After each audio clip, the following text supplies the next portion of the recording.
bring you Mr. Cornell Wilde in tonight's presentation of Suspense.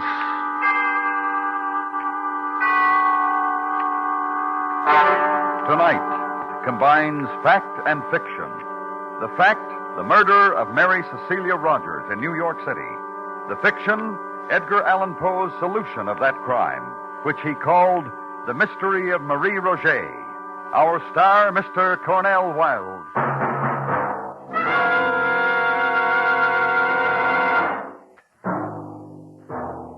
Mary Cecilia Rogers was murdered in the vicinity of New York City in the summer of 1842. It was still an unsolved crime in November when The Mystery of Marie Roget was published. The author, Edgar Allan Poe. It paralleled in every essential detail the murder of Mary Rogers. Poe wrote it far from the scene of the atrocity, with only the newspaper reports of the day. Nevertheless, the subsequent confession connected with the murder of Mary Rogers confirmed not only the killer named by Poe, but all the chief details by which he arrived at his identification. And now, presents transcribed Edgar Allan Poe's Mystery of Marie Roget, starring Mr. Cornell Wilde, hoping once again to keep you in suspense.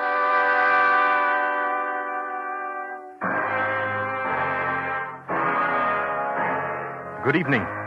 My name is Dupin. I should like to extend an invitation. Regard first a certain event which truly occurred in New York City on a warm summer night in 1842. Secondly, I invite you to employ your imagination and displace that same event intact with all of the essential facts to a cobbled, old-world Paris on an identical, warm and fragrant summer night in the same year. Lastly, and most interesting, I should like to invite you to attend that event. It is a murder.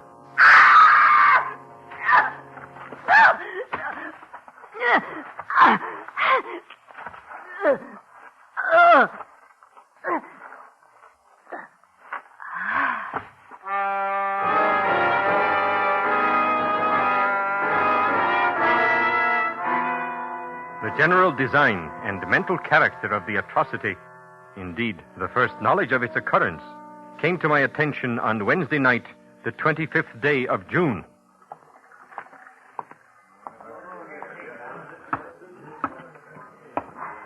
Who is the prefect of police?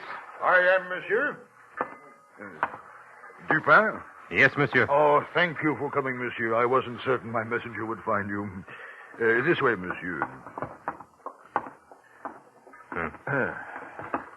Please. Andre, the lantern for Monsieur Dupin. Mm-hmm. She died harshly. Yes. Beaten, choked, drowned. Oh, yes, quite harshly. She was beautiful, monsieur. Once, perhaps, yes. Still, Mademoiselle what? In life she had a name, in death she must also have a name.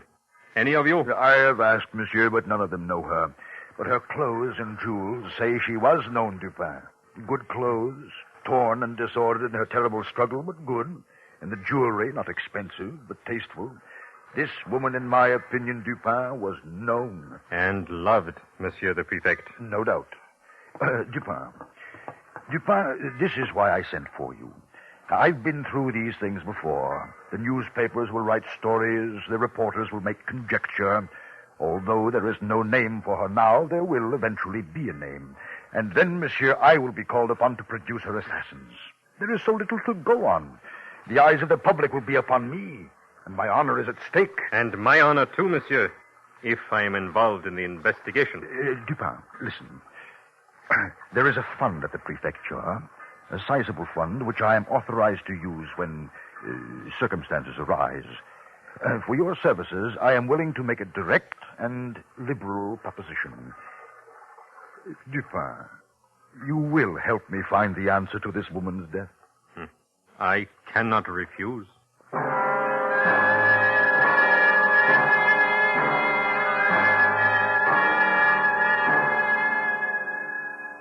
No foam about the mouth, as in the case of the merely drowned, monsieur. Here, bruises, impressions of fingers. It was a strangulation by hand and by this cord, monsieur. Yes. Doctor, Yes, Dupin? an ingenious knot in that cord, don't you think? Now, this is a slip knot. A sailor's knot. Sailor's knot. She was found in water. Why did she die, monsieur? For her beauty, perhaps. For her love. Her hate. It was Sunday. Observe, Doctor.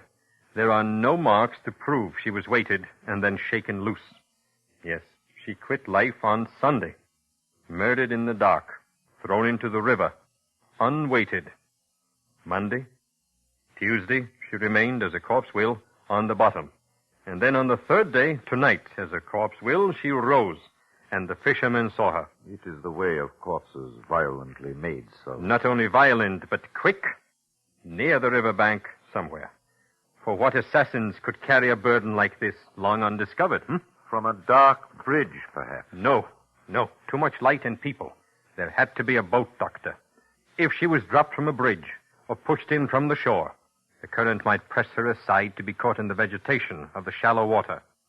She was murdered on the bank and then taken out to her grave in a boat. And there had to be a man who knew how to handle a boat in the tricky current. Who is there? It is I, the prefect. I have someone who thinks he may know her. Come in, monsieur. Ahead of me, please. With your permission, Doctor, Monsieur Dupin. Monsieur Beauvais, monsieur. How do you do? Monsieur Beauvais has been searching since Monday for news of a Marie Roget. Mademoiselle Roget is an employee of Monsieur Beauvais. Correct, monsieur? Correct. I am a parfumeur. I called on her mother, Madame Roget, Monday when Mary did not appear at my shop. Madame informed me that Mary had left Sunday morning to visit her aunt at Rue des Drômes. She has not yet returned. I see. And what else? I cannot say, monsieur. So far, I have ascertained that she never arrived at Rue des Drômes, and indeed, no one has seen her since Sunday. Can you describe Marie Roget? But of course, dark hair, almost black, dark eyes, tall, young, vibrant, a woman, monsieur, of great promise. Jacques Saint-Eustache, the last to see her, mentioned to me that mademoiselle wore a frock of fine muslin, deep blue. I knew it well. A bonnet to match goes with it. Dupin! Who is Jacques Saint-Eustache, Beauvais? Monsieur Saint-Eustache is the accepted tutor of Marie Roget. He lodges and takes meals at the pension kept by Madame Roget. He was to have gone for his betrothed at dusk Sunday and to have escorted her home. In the afternoon it rained heavily, and supposing that she would remain at her aunt's, he did not think it necessary to keep his promise. She has stayed there under similar circumstances. And where is Jacques Saint-Eustache at this moment? Searching, and anxious as I am for Marie Roget. It is 3 days since Sunday. 4 days, really, but 3 that Marie Roget has been considered missing. Your search is tardy. I know, monsieur. Well? I am at your mercy. She has disappeared twice. The first time she disappeared was about 3 years ago. Her mother, her friends were unable to account for her disappearance. I was distracted with anxiety and terror. Did you notify the police? In that case, immediately, monsieur. But suddenly, Mary reappeared one fine morning after being absent a week. She was in good health and, well, with somewhat a saddened air, she explained she had spent the missing week with a relative in the country. Madame Roget, who was, and still is, infirm, recalled this to be a fact, and the matter was forgotten until now. So you did not call the police this second time she disappeared? What has happened once can happen again. What did happen that week she was away? I do not know. I do not honestly know. But you doubt the story of visiting a relative? I will not say. Show him what we have, Doctor. If you will kindly step over here, Monsieur Beauvais. Now, Monsieur Beauvais, if you please, do you know this woman, Monsieur? It is her. It is Marie Roget. It is her. Poor little Marie. Why does Beauvais cry, Dupin? The girl only worked for him. He has not told us all. He is suspect, Dupin, and I will have a word with him, huh? Stay. But Dupin, why does he weep for a shop girl, a grisette who is promised to another? He weeps for youth and beauty.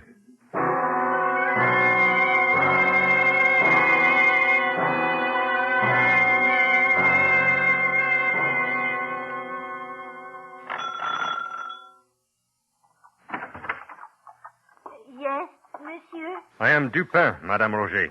May I come in? Oh, come. Come. No, please sit, Madame. I understand you are not well. I have been invalid 10 years now. I will not consume a great deal of time. May I ask, did your daughter often visit relatives in other distant parts of the city? Often. And stay overnight? Often. With your approval, Madame? She was and has been free of me since her 16th year. That is a very frank answer, Madame. I can tell you nothing of what has happened to her. She leaves me on a morning with no enemies I know of. And do you know of her friends? I understand the intention of your remark. You refer to those beside Jacques. No, I know of none. I understand that Jacques Saint-Eustache keeps rooms here. That is true? Yes, but he is no longer here. He left once he was informed of Marie's death. Where, I do not know. But surely he understood that we would be by to question him? He was beside himself with grief. I cannot blame him. I see. Oh, I have been of no assistance where I would like to be. And yet, I knew something that morning. I knew she would not come back to her mama again. You knew she would not be back, Madame? Did she take clothes, bid a longer goodbye? How did you know? I knew, monsieur. Death was very close to her that day. If you knew this, Madame, why did you allow her to venture out? I stop her? No. If it is not met, death will arrange a meeting. If the meeting had been here, death might have visited me, too. And I am yet afraid to die.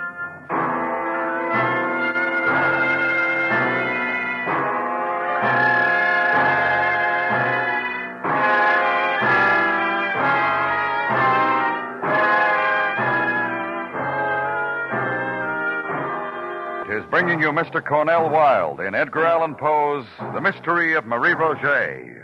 Tonight's presentation in radio's outstanding theater of thrills, Suspense.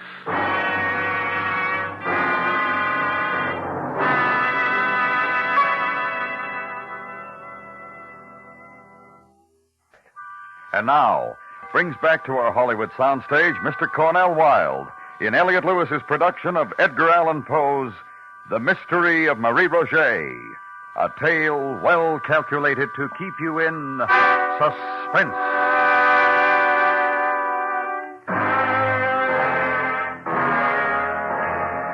Dupin, again.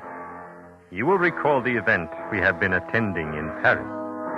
I invite you now to keep in mind the solemn fact that Marie Roget died violently, that her lover, Jacques Saint-Eustache, is missing. Where she died, who administered her death, for what reason, remain to be known. Attend at this point another event, if you will, which was arranged by that zealous and righteous man, the prefect of police. Thank you for coming, Dupin. You have located the lover, Saint-Eustache? Saint-Eustache? No, he's unimportant, I assure you.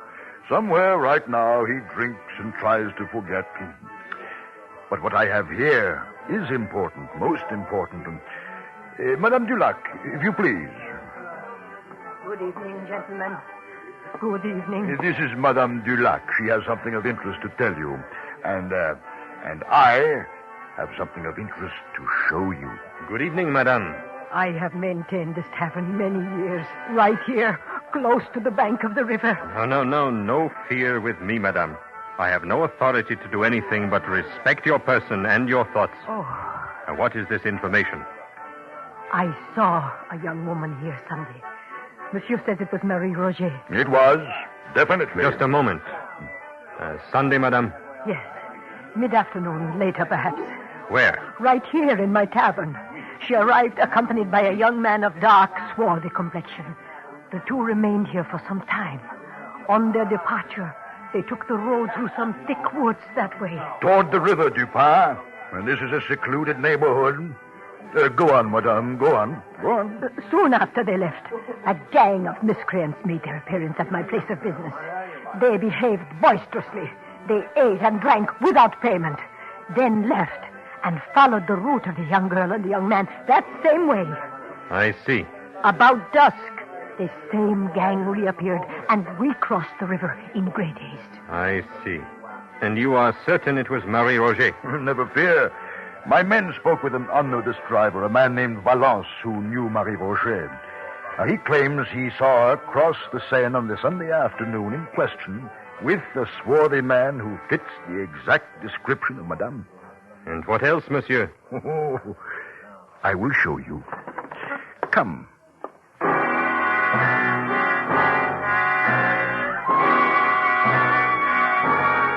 I followed him through the back of the tavern into the thick woods which lined the Seine at that point. He stopped when we had come to a close thicket, within which were 3 or 4 large stones, forming a kind of seat with a back and footstool. Note, Dupin. A white petticoat here. Here, a silk scarf, parasol, gloves, pocket handkerchief. Inspect the handkerchief, Dupin. Thank you. You note the name Marie Roget embroidered there? Yes, yes. So this is the place she met her death. Well, of course it is. I have found it. Look, the earth is trampled where she struggled, and over here, the bushes still broken. Every evidence of a terrible struggle. And here, the fence has been taken down, and the ground shows that some heavy burden was dragged along it toward the river. Well, come, look for yourself. What say you now? I am wondering. Wonder? Well, we have facts now, sir, important facts.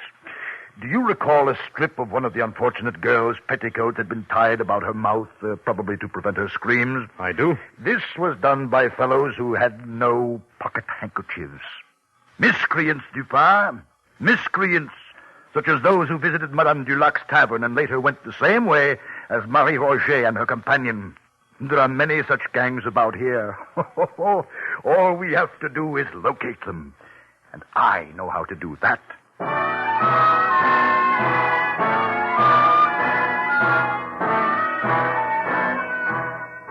That night, the shrill cries of the Paris newsboys proclaimed the prefect's resolve. He offered a reward of 20,000 francs and a full pardon for any king's evidence. It was an accepted conclusion that Marie Roget had been waylaid and slain by a gang of miscreants in the vicinity of Madame Dulac's tavern. Well, are you defeated, Monsieur Dupin? Now that I have solved the mystery of Marie Roget? No, monsieur. I have doubled the reward. Soon one of the miscreants will come forward, then you'll see. 40,000 francs should be temptation enough. 20,000 was temptation enough. Huh? No one will come forward, monsieur. A gang, such as is hoped for, would be composed of men who have never seen more than 100 francs at one time. 20,000 would bring all of them, if they had any knowledge of Marie Roget's murder. Oh, they're just waiting. You know that. Waiting? When each is in jeopardy because of the other? We shall see, Dupin. Wait. It was one man. Huh? A man who dragged the body of Mademoiselle to the river's edge. A gang, even 2 men, could have carried it. A gang would have lifted it over the fence easily, instead of taking a fence down, as it was taken down. One man labored hard. Well, my conjecture is as good as yours. Are you talking of Saint-Eustache? No. No. He is quite unguilty. Monsieur, allow me to point out that the newspapers, the police, all have identified themselves with what apparently happened. We must consider what did not happen. First, a gang did not set upon her and murder her. Secondly, Marie Roget had no intention of visiting her aunt at Rue des Drômes when she left her mother and lover last Sunday morning. Dupin, if you have confident information, explain yourself. I have the same information as you. Nothing else. You said she had no intention of visiting her aunt that day. Why do you say that? Monsieur, consider what might have happened if her intended, Jacques Saint-Eustache, had called for her at her aunt's and discovered she was not there, that she had not been there all day.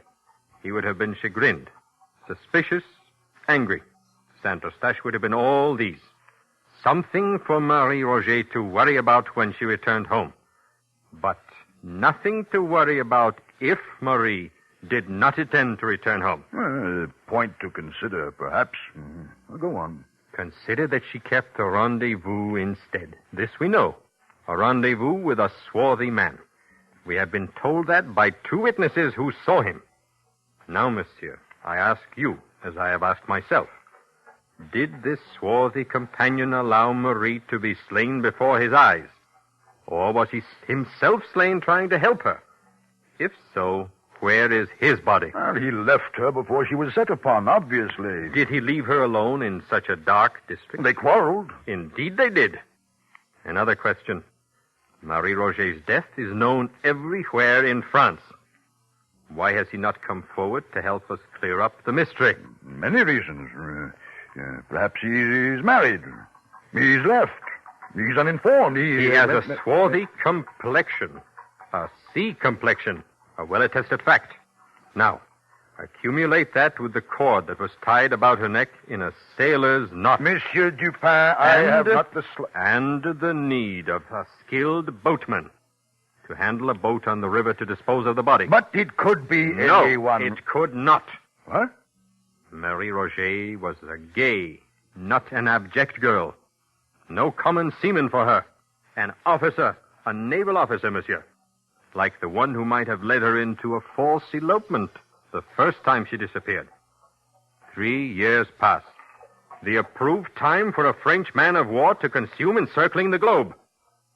The officer returns, thinking of the same coquette, Marie Roget. The same bargain. What he has managed to do once, he can do again. Marie meets him Sunday for this purpose. Then she thinks the better of an elopement and refuses to accompany him. Saint-Eustache has captured her love. Her former lover slays her in quick anger. He drags her body to the river, commandeers a boat. Where do I find him? On whatever ship has arrived from the world cruise. His name? What is his name, Dupin? Inquire for the name of the young officer who has applied for leave to get married. But there must be many such among a ship's complement returning after a long cruise. Agreed. But, Monsieur le Prefect, there is only one naval officer who has returned to his ship without a bride. Andre! Andre! We leave at once for the naval yards.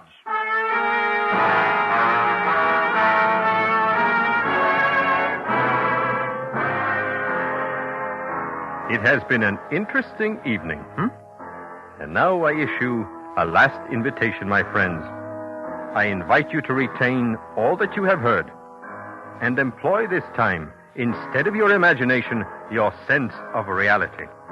For Marie Roget of Paris was truthfully Mary Rogers of New York. Let your reality move you back to New York City on a winter day some months after the event described. In the darkening afternoon, inside a gray stone building, I invite you to attend another event I think you will find significant.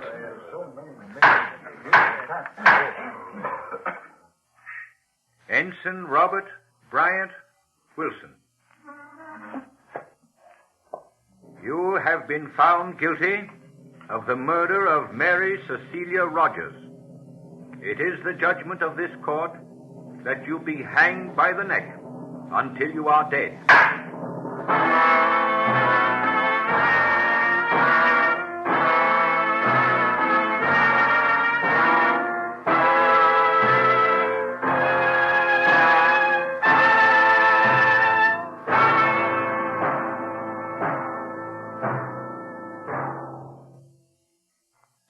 Suspense. Tonight's star, Mr. Cornell Wilde.